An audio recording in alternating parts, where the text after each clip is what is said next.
लोना कहता है कि इस ब्रह्मांड की प्रगति में दूसरे के बिना काम नहीं होगा।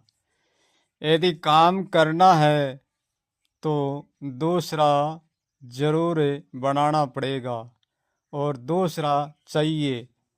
दूसरा होगा तभी हमारा काम होना निश्चित है।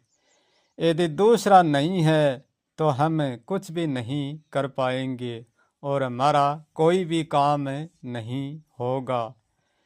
दूसरा है तभी हम होंगे। यदि दूसरा नहीं होंगे तो हम भी नहीं होंगे। इसलिए हम चाह कर भी दूसरे को बनाने से रोक नहीं सकते। यदि हम कुछ करें, यदि दूसरा नहीं बनाए तब भी दूसरा बन जाता है अपने आप ही। हमें कुछ करना है तो दूसरा अपने आप ही बन जाता है, हमें बनाने की जरूरत नहीं है। इसलिए दूसरे के बिना हम कुछ भी नहीं कर सकते हैं। यदि कुछ करना है, कुछ बनना है, कुछ होना है तो हम दूसरों के आधार पर ही और स्वयं के आधार पर ही कर सकते हैं। अन्यथा यदि दूसरा हो सामने और हम स्वयं न होंगे तब भी बात नहीं बनती है। हम होंगे और दूसरा सामने होंगे तभी काम होगा, तभी कर्म होगा, अन्यथा कर्म नहीं होगा। यदि हम नहीं होंगे तो भी कर्म नहीं होगा, दूसरा नहीं होंगे तो भी कर्म नहीं होगा। और जब भी हम कुछ भी करेंगे तो दूसरा बनाने की जरूरत नहीं है, हमारे करने के साथ अपने आप ही दूसरा बन जाएगा। यदि हमें भक्ति करनी है तो भगवान को रखना पड़ेगा। यदि हमें सत्संग करनी है और सत्य को पाना है तो गुरु को रखना पड़ेगा। भगवान के बिना भक्ति नहीं हो सकती तो गुरु के बिना सत्संग नहीं हो सकती। यदि स्वयं को भी जानना है तो सामने स्वयं को रखना पड़ेगा। यदि सामने स्वयं को नहीं रखेंगे तो स्वयं को नहीं जान पाएंगे। चाहे सामने स्वयं को रखो, चाहे गुरु भगवान भगत को रखो, किसी को भी रखो, सामने रखना पड़ेगा। चाहे आत्मा को रखो, चाहे परमात्मा को रखो, चाहे दृश्य अदृश्य कुछ भी रखो, सामने रखना पड़ेगा। यदि सब कुछ में बना रहना है तो सब कुछ सामने रखना पड़ेगा और सब कुछ के साथ होना पड़ेगा। सच ये है कि हम दूसरों के बिना कुछ भी नहीं कर सकते हैं। यदि हम स्वयं से कुछ भी करेंगे तो हम स्वयं को कुछ बनाकर सामने फिर भी कर पाएंगे, अन्यथा कुछ भी नहीं बनाए बिना हमें स्वयं भी कुछ भी नहीं कर सकते हैं। जो भगवान को सामने बनाता है वो भी स्वयं से ही बनता है और जो खुद को बनाता है वो भी स्वयं से ही बनता है। उन दोनों में कोई फर्क नहीं है, मात्र जानने का फर्क है। सचमुच में ना बनाया ना तो भगवान आत्मा परमात्मा होते हैं और ना खुद होता है, और बनाने के उपरांत सब कुछ हो जाता है, खुद भी हो जाता है तो फिर आत्मा परमात्मा भी हो जाती है। न बनाया कुछ भी नहीं होता है। बनाना न बनाना दोनों किसी के अधिकार में होकर भी अधिकार में नहीं है। यहाँ जीवन जीने के लिए चित्र चाहिए और गायब होने के लिए मृत्यु चाहिए।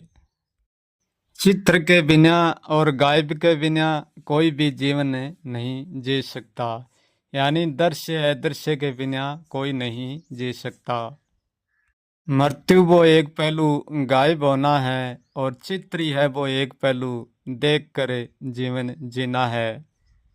ये दोनों एक ही सिक्का है।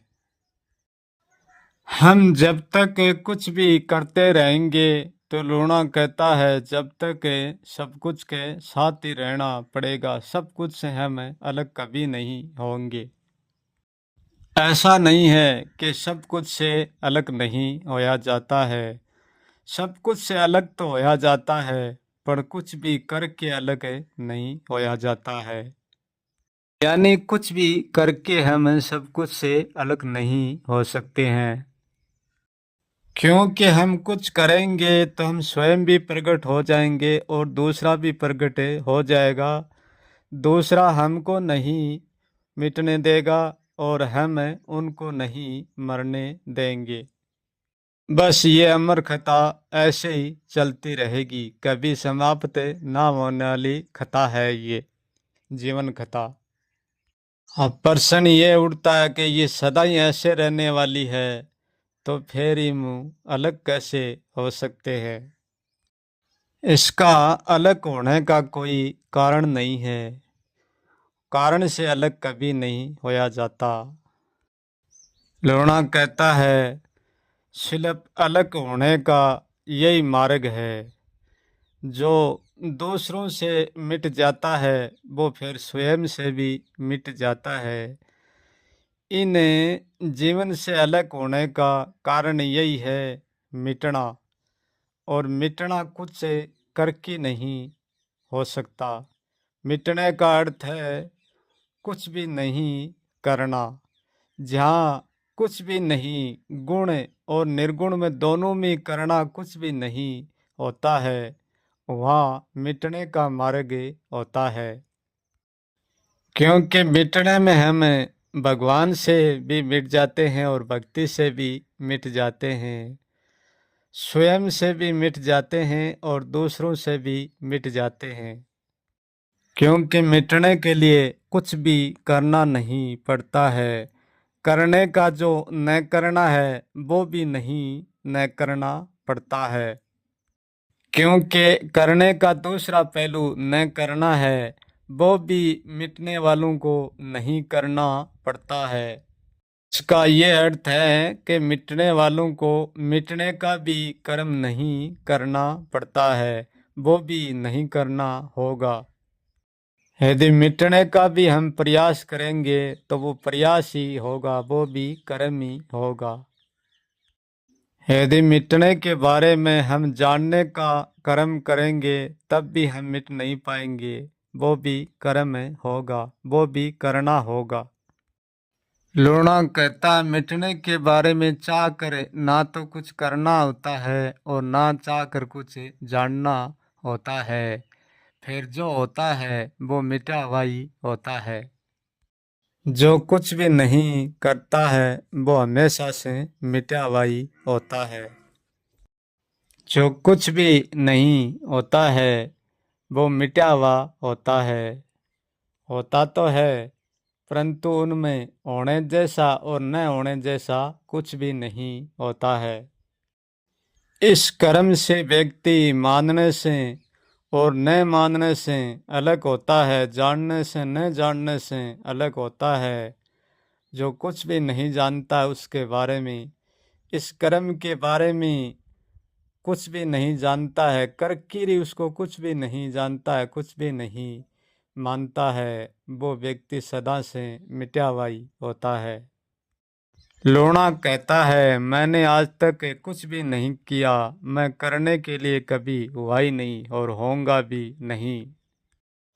जो भी यहाँ होता है वो होता दिखता तो है और होता लगता भी है, परंतु वो हकीकत नहीं है। यदि हम इनकार को भी इनकार कर देते हैं तब भी वो होता तो है परंतु हकीकत नहीं होता है। हकीकत का कोई हकीकत नहीं होता, उनका कोई अर्थ नहीं होता।